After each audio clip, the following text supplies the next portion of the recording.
Thank you. Can everybody hear me okay? Yep. Yes. Yeah.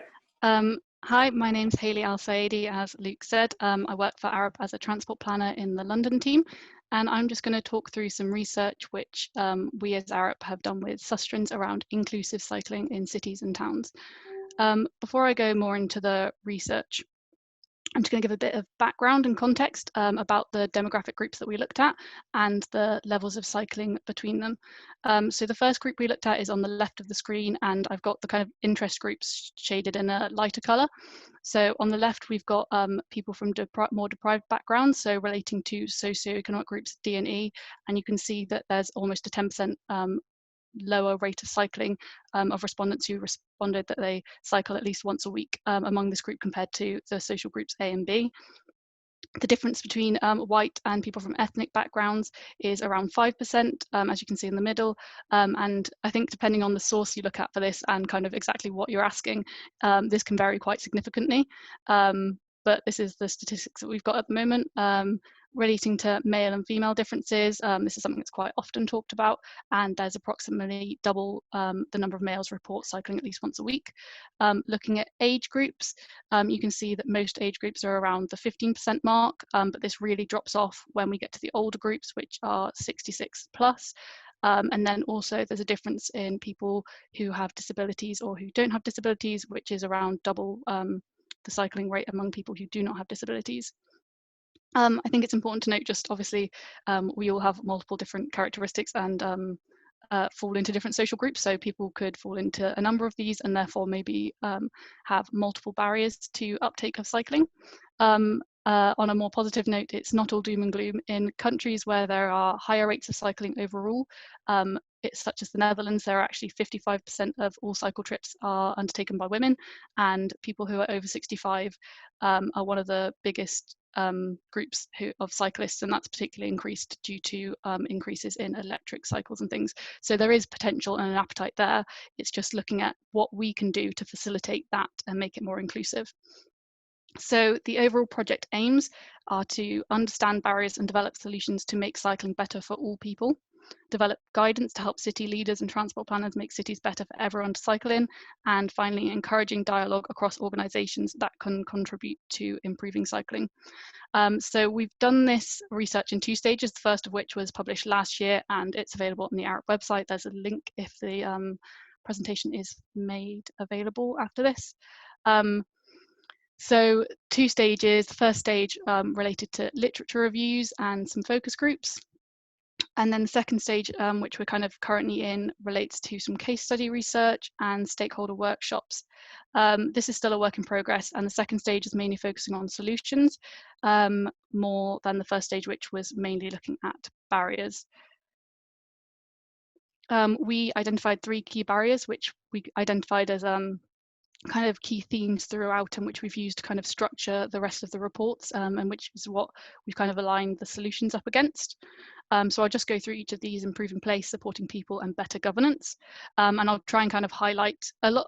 Something key to note is that a lot of these relate to all of the groups, and they all kind of raised similar concerns, which means that if we're trying to improve cycling uptake among one group, it's likely to have multiple benefits. And this is something that really should be considered kind of as a broad solution, not just kind of targeting one group or one group at a time. But I'll try and highlight any differences. So firstly, around improving place, road safety concerns was raised as a concern for all of the groups identified. Particularly women identify a higher rate of near misses when cycling than males, and also there's greater concerns around cycling safety and getting into accidents and recovery times for people who have disabilities or who are over 65. Cycling infrastructure is not always inclusive. This particularly relates to widths of cycle infrastructure, which doesn't always allow for adapted cycles to pass each other, or cargo cycles and things like that. The third point relates to cycling infrastructure, which doesn't always reach all different locations and cater to different journey types.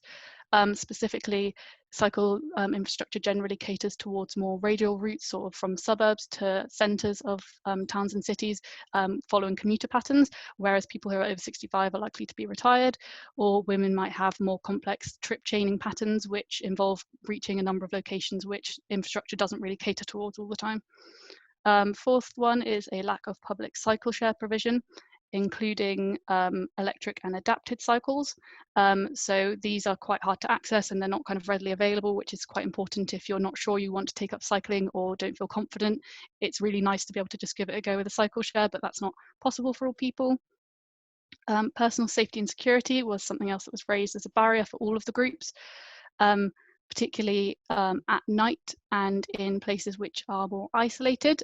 Security of cycles and storage of them was also raised as a greater concern for people from more deprived backgrounds. Finally, integration at home, destinations and with public transport. This relates to facilities in terms of changing and showering, which was raised particularly by women, and also by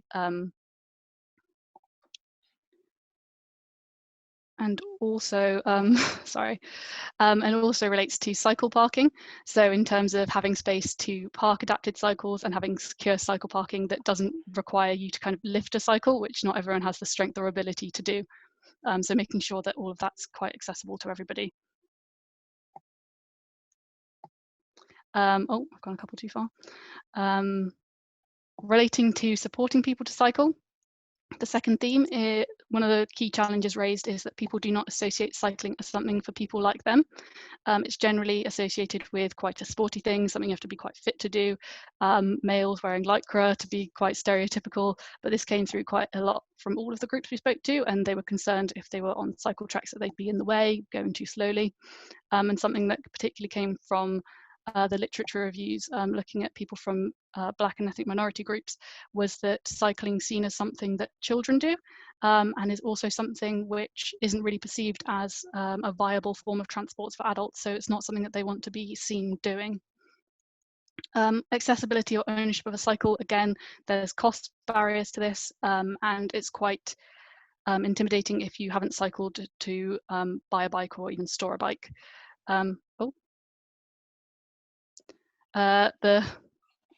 Was that me? Sorry, just skipped ahead a slide.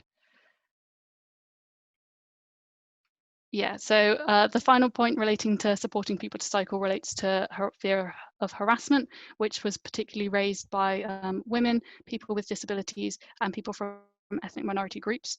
And that related to, and that's particularly related to increased visibility when cycling and a feeling of being at a greater target when cycling. Relating to improving governance, the first point relates to representation in decision making, particularly at senior levels of organisations and governments, and this was identified by all groups that we spoke with. Engagement with the public is not always representative. It relies on people kind of self-nominating and wanting their thoughts to be heard.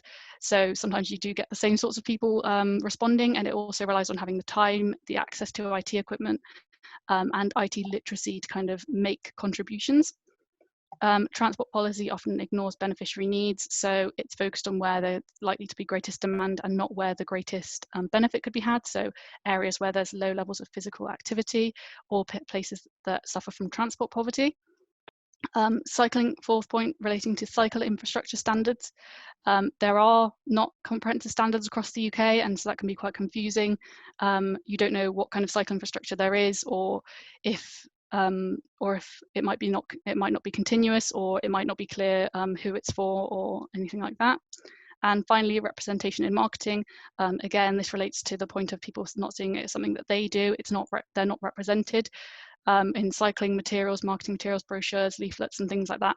And even in the workshops where people were saying that when they were trying to put together marketing materials, trying to make inclusive images and things, it was really hard to find images of a diverse group of people cycling on all different types of cycles. So that's something that was a barrier.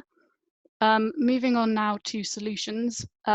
As I said, stage 2 is still a work in progress, so there'll be more details of this available when that's published, but we've just got some kind of high level things to talk through for now. So relating to improving places, reducing vehicle speeds and traffic volumes was something that would identified as benefiting all groups. I'm sure a lot of people have been getting out and about a bit more on their bikes at the moment and enjoying the lower traffic and lower levels of intimidation kind of from traffic, and that's really key if you're just starting to cycle. More dedicated cycle infrastructure. So segregated cycle lanes, kind of again, more distance between vehicles and people. Route planning, so ensuring that the cycle infrastructure does cater to diverse journey types and isn't just kind of radial going from commuter zones to residential areas. And finally, integration, so facilities at home and destinations and public transport, allowing people to store bikes safely and also shower and things if needed. The next few relate to how we can support people to cycle. Improving accessibility to all types of cycles, including e-cycles and adapted cycles. As I touched on before, these aren't always accessible, they can be expensive, they aren't that common in places. I think there are sources where you can buy them in most towns and cities now, but they're still not that common, so it's making sure they're accessible to the people who need them or would like to start using them. Supporting training for specific demographic groups to build skills and confidence. Again, this is something that came out in quite a lot of the literature reviews and discussions. People prefer to cycle with members of their community. They feel more comfortable and it helps to improve their confidence and kind of get into cycling and enjoy it. And finally, promotion of inclusive cycling. So I think that just relates to making it more visible and letting people know what the options are. I think a cycle club sounds quite intimidating, but a kind of local cycling group, which is open access, is much more appealing and inclusive, and also allowing people to understand the different types of adapted cycles that are available. They might not think that cycling is accessible for them, so it's making sure that everyone who could cycle is aware of the options available. Finally, solutions to improving governance. First of all, around fostering better representation in the transport planning sector. I think as much as we try, we tend to design in our own image to a certain extent. So making transport planning sector as diverse and representative of the population as possible is going to have more equal and fair outcomes. Better consultation with and working with communities to identify solutions. So less kind of the one-way consultation and really working together to identify the solutions that are right and what will work for them. And finally, developing a culture of inclusivity and practice, including in design standards. So really just bearing in mind all of the different ways that people want to cycle and different cycle users and their needs. And I think there isn't always a one-size-fits-all approach. While we need minimum standards, it's important that there's going to be a route that's going to be on a road and maybe more direct and faster speed, but then there's also going to be a cycle, a more leisurely cycle way that people can choose. So it's providing options that people can make their own journey based on the available infrastructure. So I'm aware I've sped through that a little bit, but hopefully that's just a good introduction into kind of the overall findings of the report. And if you'd like to read more, then it's on the Arup website, and stage 2 will hopefully be coming out a bit later this year. Thank you.